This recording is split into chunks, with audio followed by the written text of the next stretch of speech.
ដូចជាពេលវេលាមួយដែលខ្ញុំត្រូវទាញដើម្បីឲ្យបងប្អូនមើលថាជារថយន្តអ្វីតែកុំសោចខ្ញុំណាដោយសារតែគេធ្វើតែជាមួយនឹងឡានថ្មីឯងបាទតែខ្ញុំដឹងហើយគឺជាបរិះឡានចាស់ដូច្នេះខ្ញុំបានរក្សាទុកនៅភាពចាស់របស់វាទាំងដីសូម្បីតែខ្ញុំ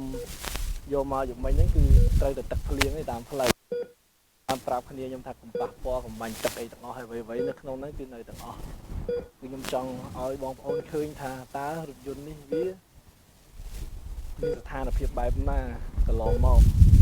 អញ្ចឹងព្រៀបចិត្តបងប្អូនខ្ញុំនឹងទាញវាស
្ដីបងប្អូនអរគ្នា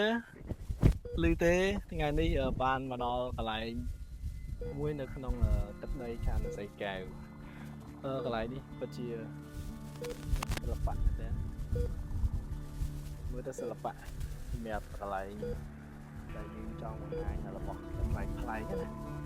ជាមួយនឹងកីឡាផ្លែផ្លែរិះឡាន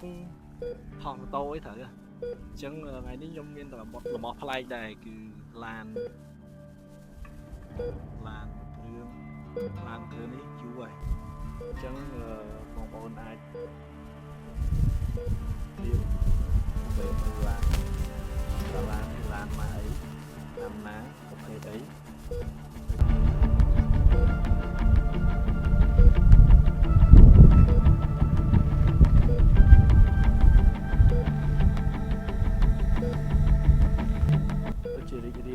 ជាមួយនឹងអ្វីដែលខ្ញុំកំពុងធ្វើនេះហត់មែនតើតែអ្វីយើងពឹងទុកវាដូចជាក្តីសម័យមួយដែលយើងតែងតែសម័យ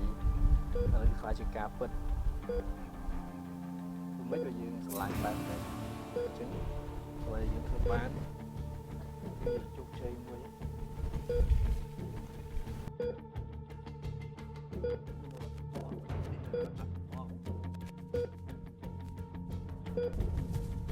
ខ្ញុំចុះមកក្រោមវិញដើម្បីទាញក្រណាត់ខ្មៅមួយនេះធ្វើជា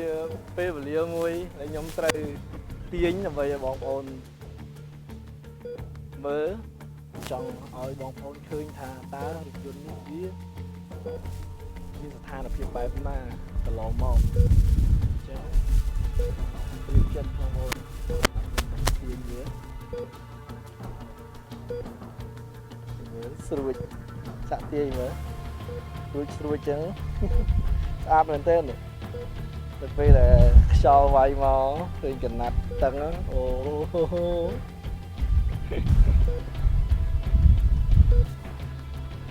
្ញុំគួរតែទាញពីខាងក្រោយទាញពីខាងក្រោយកង់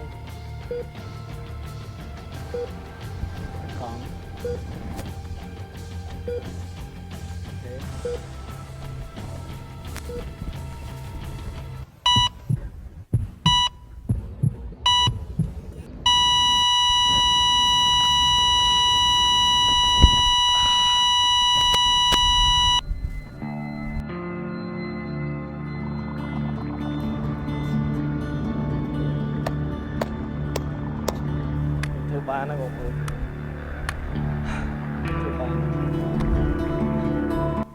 គុំថាតាឡានចាស់នេះមានលុយទិញគឺទិញអត់បានទេព្រោះម្ចាស់គេក៏មានលុយដូចគ្នាគេស្រឡាញ់របស់នឹងដូចគ្នាតែដោយសារតែមនោសញ្ចេតនាការតស៊ូឆន្ទៈ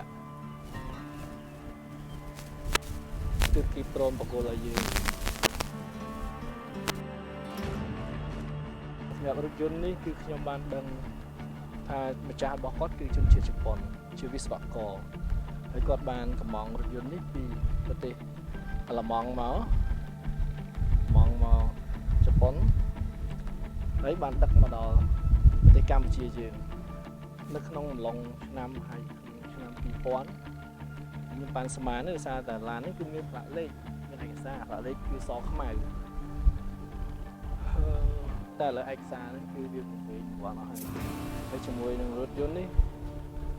គឺមានម៉ាស៊ីន original ប្រើប្រាស់បានប៉ុន្តែនៅក្នុងអំឡុងឆ្នាំ2010ជាងក៏ម្ចាស់មួយទៀតជាជនជាតិខ្មែរបានដូរសាំស៊ីសាំងពេករថយន្តនេះគឺបានធ្វើដំណើរគ្រប់ទិសទីដល់សៀមរាបដល់ខេត្តជាច្រើនទៀតណាតែចុងក្រោយគឺសំចតនៅទឹកដីខេត្តកំពង់ស្ពឺបាទក្បែរជើងភ្នំគិរីរម្យអញ្ចឹងបានទុកនៅក្នុងរោងនេះបាទវាអាចមានសភាពបែបនេះបើសិនជាទុកនៅខាងក្រៅវិញគឺអាចនឹងពុកផុយខ្លាំងជាងហ្នឹងគឺចាប់យើងជាងហ្នឹងហើយផ្នែកខាងក្នុងគឺវាបានបាត់បង់មួយចំនួនដូចជាកៅអីហើយនឹងប្រភេទជាអ៊ីនធឺនីបាទផ្សេងតែយើងបានឃើញថាមានផ្នែកមុខខាងនេះគឺស្អាតមែនទែននេះគឺយើងពេញចិត្តវាឃើញថាវាជារបស់មួយដែលកំសត់មួយនៅបរទេសគឺមានវាមិនដឹងថាវាជារបស់រោងចក្រឬក៏ការលេងរបស់វាទេហើយយើងបាត់ផ្នែកនេះហើយបើកដំបូងបើកអត់បានទេឥឡូវនេះវាហៅវិញបើកអត់បានទេបើកអត់បានបាទអញ្ចឹង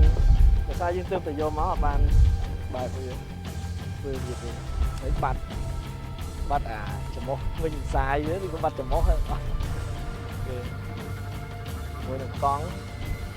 គឺនៅកង់ពីទៅវិញតែបច្ចុប្បន្នគេដូរម៉ាស៊ីនហើយតែម៉ាស៊ីនអីចាំយើងបើកមើលរបស់គ្នាតើម៉ាស៊ីនសាំងអរគុណបងប្អូនអរគ្នាដែលបានចំណាយពេលនិងគាំទ្រខ្ញុំបាទលើកទឹកចិត្តខ្ញុំអញ្ចឹងខ្ញុំនឹងបន្តជាមួយនឹងរថយន្តបុរាណឬក៏រថយន្តចាស់ដែលជារថយន្តដែលមានប្រវត្តិល្អដើម្បីនាំមកជូនបងប្អូនទស្សនានិងបងដែលមានលទ្ធភាពដែលស្រឡាញ់អាចនឹងទិញយកទៅប្រើប្រាស់តែកុំភ្លេចរៀបចំចំណាយវាអាចរៀបចំច្រើនបាទតាមចំណង់របស់បងប្អូនដែលស្រឡាញ់ជាប្រភេទចង់ធ្វើជាប្រភេទឡានរីសឬក៏ឡានជិះជារៀងរាល់ថ្ងៃឬក៏គ្រាន់តែតាំងបាទអញ្ចឹងអរគុណម្ដងទៀតបាទសូមជម្រាបលា